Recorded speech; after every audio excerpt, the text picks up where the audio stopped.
Jayachandran Gold and Diamonds, now at Palikatnai.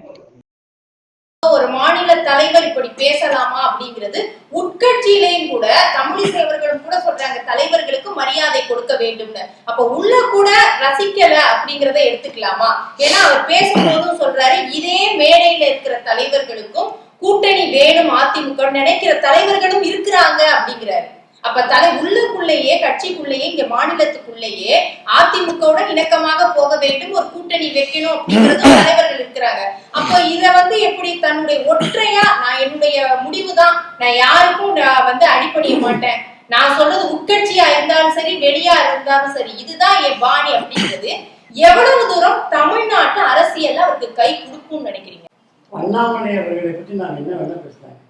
மேடையில் இருக்கக்கூடியவர்களும் சேர்த்து சில பேர் பல கட்சிகளோடு கூட்டு சேர்ந்து நாம் மக்கள் பிரதிநிதியாக போகலாம் என்று விருப்பம் இருப்பார்கள் என்று சொன்னால் சொல்றேன். உண்மைதானே? ஒரு நெறியாளரா ஒரு பத்திரிகையாளரா உங்களுக்கு அது பொய்ன்னு சொன்னா ஏதாவது அண்ணாமலை பொய் பேசியிருக்கிறாங்க நான் கேட்கிறேன். ரெண்டாவது தமிழிசை அவர்கள் சொல்லிவிட்டார்கள். தமிழிசை என்ன சுப்ரீம் கோர்ட் வச்சா? தமிழிசை 4 வருஷம் கவர்னராக இருந்திருக்கலாம், 5 வருஷம் தலைவராக இருந்திருக்கலாம். ஆனால் உங்களுடைய தலைவர் இன்றைக்கு தமிழகத்தில் யார்? அண்ணாமலை. அதுதான் கட்சி, அதுதான் கட்டுப்பாடு, அதுதான் விதி. அப்ப ஜனநாயகம் எல்லாம் கிடையாது. ஆக கட்சியினுடைய கட்டுப்பாடு என்பது ஜனநாயகம் அமுத்து வருவதில்லை. கட்டுப்பாடு எது? கட்டுப்பாடுங்கிற வார்த்தை இருக்கு இல்ல, அவங்க கருத்து சொல்ல கூட அங்க கட்டுப்பாடு. அண்ணாமலை அவர்கள் தவறாக தலைவர்களுக்கு என்று ஒரு மரியாதை கொடுத்து பேச வேண்டும் என்று அறிவுரை சொன்னார்கள். வரவேற்கிறேன். யாருக்கு சொன்னார்கள் அந்த அறிவுரை? யாருக்கு? அண்ணாமலை தானே. அப்போ ஊடகத்தை எல்லாம் கூப்பிட்டு வச்சுக்கிட்டு அந்த அறிவுரை நீங்க கொடுக்கிறீங்கன்னா அது எப்படி கட்சி கட்டு போட்டாலும்? உங்களுடைய தலைவரை பற்றி ஊடகத்தின் மத்தியில பொது இதுல நீங்க இப்படி நடந்துக்க கூடாது அப்படின்னு சொன்னா நீங்க எவ்வளவு கவர்னரா இருந்து எவ்வளவு கட்சி தலைவரா இருந்து ஒரு கட்சியினுடைய கட்டமைப்புக்குள்ள அடங்கி இருக்கிறீங்க. ஜனநாயகம் உங்களுக்கு இருக்குன்னு நீங்க நினைக்கிறீங்க. கட்சிக்குள்ள ஜனநாயகம், கட்சி கட்டிடத்துக்குள்ள ஜனநாயகம் இருக்கு, கட்சி அலுவலகத்துக்குள்ள ஜனநாயகம் இருக்கு. கட்சிக்கு வெளியே வந்தாச்சுன்னா கட்சி தலைவர் என்ற மரியாதை நான் கொடுக்கவில்லை என்றால் வேற கொடுப்பாங்க. இல்ல, இது மரியாதை. அவருக்கு ஒரு கேள்வி கேட்கறதுக்கு அவர் பதில் சொல்றாரு. இது மரியாதை, ஒரு அடக்குமுறையா? இதே அண்ணாமலை அவர்கள் என்ன சொல்றாரு, மூத்த தலைவர்களா இருக்கட்டும், அரசியல் அனுபவம் உள்ளவர்கள், அதெல்லாம் பத்தி எனக்கு கவலை இல்லை, உட்கட்சியே ஏதோ எனக்கு அதை பத்தி இல்ல, நான் செய்யறதுதான் சரிங்கிற. அப்ப அது அடக்குமுறை கிடையாதா? இல்ல, கட்சிக்கு எது சரியோ அதை நான் செய்கிறேன். மூத்த தலைவர்களுக்கு இதனோட உடன்பாடு இல்லை என்று சொன்னால் உங்களுக்கு மேலே தலைவர்கள் இருக்கிறார்கள், அங்கே சென்று சொல்லுங்க. எனக்கு என்னுடைய தலைவர்களை கேட்டுத்தான் நான் செய்கிறேன், அவர்கள் சொன்ன வழியிலே தான் நான் செல்கிறேன் என்றுதானே அதனோட பொருள். இப்போ அதிமுக கூட்டணி வேணும் எத்தனை பேர் பேசினாங்க அதே கட்சியில.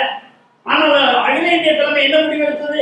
தமிழக தலைவர் என்ன சொன்னாரோ அதில் இருக்கக்கூடிய விஷயங்களை எல்லாம் வாங்கி கொண்டு இதுதான் நியாயமானது என்று முடிவு எடுத்தது இல்லையா?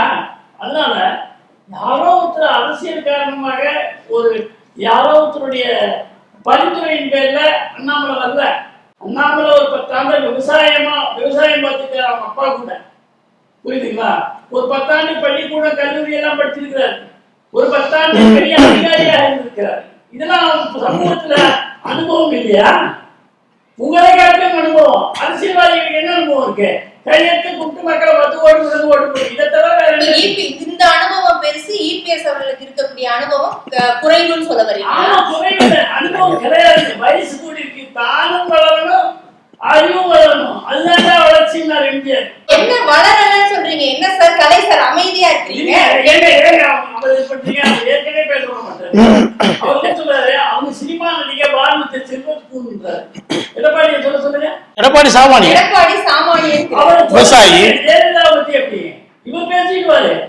அவங்க என்ன பண்ணாங்க? அனுபவம் அப்படிங்கிறதுக்கு நீங்க பேச வர்றீங்கல்ல, அதுக்கான பதில நான் வாங்கிக்கிறேன். அதனால ஜெயலலிதா சினிமால இருந்து வந்தாங்கன்னா ஒன்றும் கேவலமாக்க மாட்டாங்க. அவங்க எம்ஜிஆர் கூட இருந்தவங்க. அது இன்றைக்கும் சசிகலா அம்மையார் கூட ஜெயலலிதாவோட 40 ஆண்டு குறைத்து மதிப்பிடக் கூடாது. அதை புரிஞ்சுக்கங்க. சரி, நான் எடுத்துக்கிறேன். யாரையும் குறைச்சு மதிப்பிடக்கூடாது. திமுக பாஜக தங்களை விட்டு விலகி போனா இபிஎஸ் மட்டும் குறைச்சு மதிப்பிடுவாங்க, கலந்தாலும் பேசுவாங்க. அதெல்லாம் ஒரு சாமானியன்னா என்ன வேணாலும் பேசுவாங்க. தேசிய தலைமையுடைய சாமானியன். He was not born with silver spoon. Mind it. Annamalai சாமானியன். எடப்பாடியும் சாமானியன் தான். ஒரு ஐபிஎஸ் ஆபீசர் ஆயிட்டாருங்க. பின்னாடிதான் பெரிய பெரிய ஐபிஎஸ் ஆபீசர் ஆயிட்டாரு. அவர் ஐபிஎஸ் ஆபீசர் ஆயிட்டாரு. அண்ணாமலை வந்து கீழே இருந்து உழைச்சி கட்சியிலேயே கடந்து உழண்டு மேல வந்தவர். சாமானியமா வந்து இல்ல. சசிகலா கொடுத்த பிச்சனை சசிகலாம்பியார் செய்த தன்னுடைய வாழ்நாள் செஞ்ச ஒரே நல்ல காரியம் எடப்பாடி அவர்கள் முதல்வராக்கினார். அந்த மாதிரி செஞ்ச ஒரே நல்ல காரியம் எடப்பாடி அவர்களை முதல்வராக்கினார். உண்மையா இங்க சின்னம்மா கொடுத்த பிச்சையா இருந்தாலும் பிச்சைங்கிற வார்த்தையை சொல்லல. உங்க சின்னம்மாங்கிறீங்க சரியா போச்சு போங்க. அவ்வளவு பக்கம் வந்துட்டீங்களா, நெருங்கிட்டீங்களா?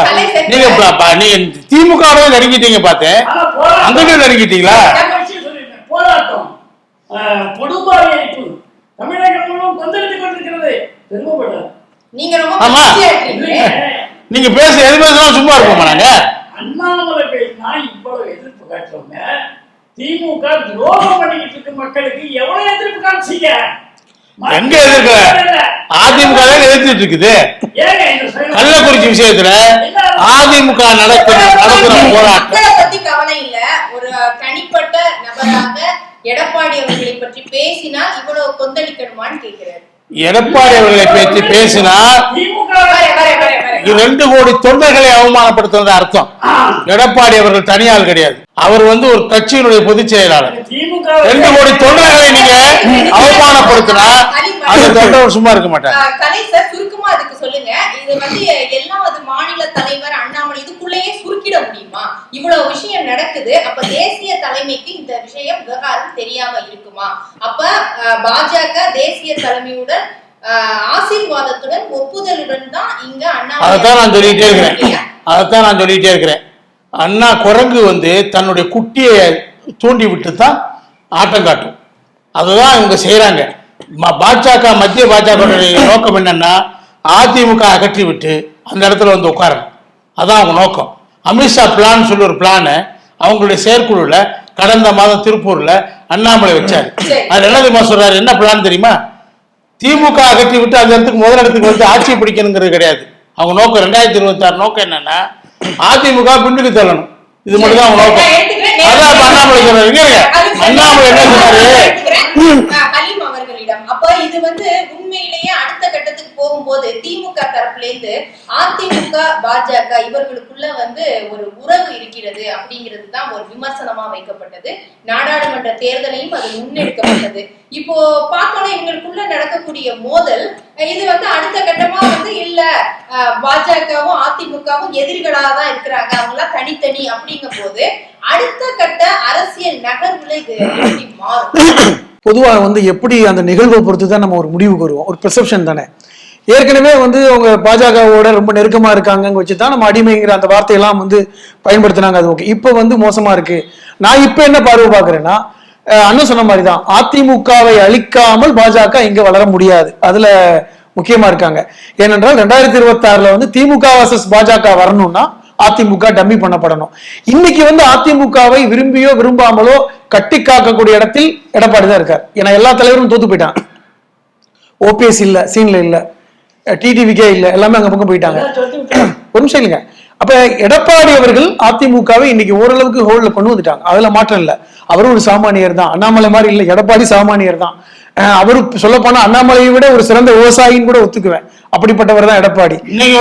அதான் ஒத்துக்கிறேன். இப்போ அப்ப அதிமுகவை அழிக்கணும்னா எடப்பாடியை டம்மி பண்ணணும், எடப்பாடியை கேவலப்படுத்தணும், எடப்பாடி பேரை மக்கள் மத்தியில ஒரு ஓரளவுக்கு மோசமாக்கணும். அந்த வேலையை அண்ணாமலை செய்யறார். அவங்களை பொறுத்தவரை இது என்னன்னா ஒரு தந்திரமாக பாக்குறாங்க. தெரியாம எல்லாம் செய்யல. இது வந்து ஒரு யுத்த தந்திரம், இதுதான் தர்மம், அந்த அளவுக்கு வந்துட்டாங்க. இப்போ யுக்தி பொதுவா வந்து இந்த யுக்தி வந்து பொதுவா தமிழ்நாட்டுல அப்படி பண்ண மாட்டாங்க. இப்படி வந்து இந்த காலம் என்பது ஒரு மோசமான அரசியல் காலம் தான். எந்த தலைவரையும் எந்த வார்த்தையும் பயன்படுத்தலாங்கிற அந்த காலகட்டத்துக்கு இன்னைக்கு தமிழகம் போயிருக்குல்ல, இது மோசமான ஒரு காலகட்டம். ஏன்னா எடப்பாடி நமக்கு விரும்பியோ விரும்பாமலோ ஒரு முன்னாள் முதல்வர், மதிக்கக்கூடிய ஒரு தலைவர், அதுல மாற்றுக்கிறதே கிடையாது. அவரை இந்த மாதிரி வார்த்தை பிரயோகம் செய்து பண்ணுவது என்பது ஏற்றுக்கொள்ள முடியாது. அது யார் செஞ்சாலும் சரி.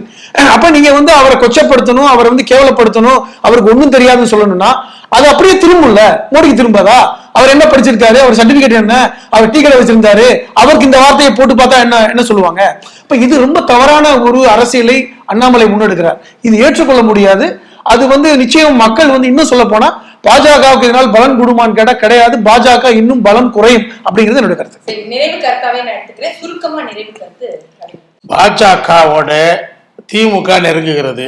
பாஜகவோட அஜெண்டா திமுக கையில் எடுத்தாச்சு. முருகனுக்கு திருவிழா நடத்துறாங்க சர்வதேச. சுருக்கம் அது கூட போல அந்த நேரத்துல பாஜகவை குளிர்விப்பதற்காக மேலும் நெருங்குவதற்கு ஆதாரமாக இந்த மாதிரி அண்ணாமலை இதே அண்ணாமலை திமுக கூட்டணியிலையும் சொன்னார், பேசுவார். ஆனா வெளியில அது உள்ள வேற விஷயங்கள் நடந்துட்டு இருக்குது. அவர் அதை பத்தி நான் போல. அவர் பெரிய அளவுக்கு அந்த பேச்சு பேசுவதற்கு, அதிமுகவை தலைவர்களை தாக்குவதற்கு காரணம் இன்னும் திமுகவுடன் இருக்கிற நோக்கத்துக்காக தான். சரி, சுருக்கமாக நீங்க நான் ஒரே வகுப்புல படிக்கிறோம். 80 விழுக்காடு 80 மதிப்பெண்களை நீங்க பெறுகிறீர்கள் ஒரு பாடத்துல, கணித பாடம். நான் 90 மதிப்பெண் பெறுவதற்காக உழைக்கிறேன். உங்களை தாழ்த்தி தான் நான் உயர்றேன்னா அதை நான் படிச்சு உயர்றேன்னா? அதுக்கு அண்ணாமலை பிட் அடிக்கிற முயற்சியில பண்றாரு. அடிப்படையான அறிவு. பாரதிய ஜனதா கட்சி வளர்ந்தால் எங்கே காலி இடம் இருக்கிறதோ அங்கே நிரப்பப்படும். அதிமுக உழைச்சி மக்கள் பிரச்சனை எடுத்து போராடினால் அந்த இடத்துல அதிமுக நின்னா பாரதிய ஜனதா கட்சி 3வது இடத்துல தான் இருக்க முடியும்.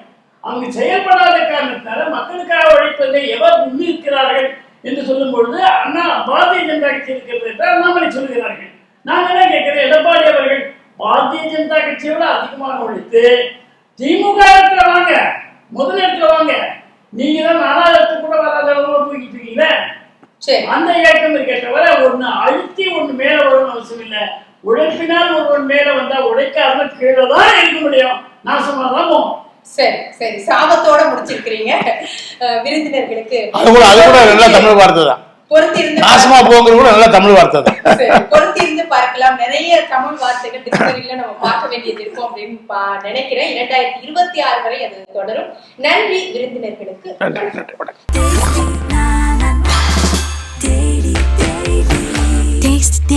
Jayachandran Gold and Diamonds, now at Palikatnai. மின்னம்பலம்.com, தமிழின் முதல் மொபைல் பத்திரிகை.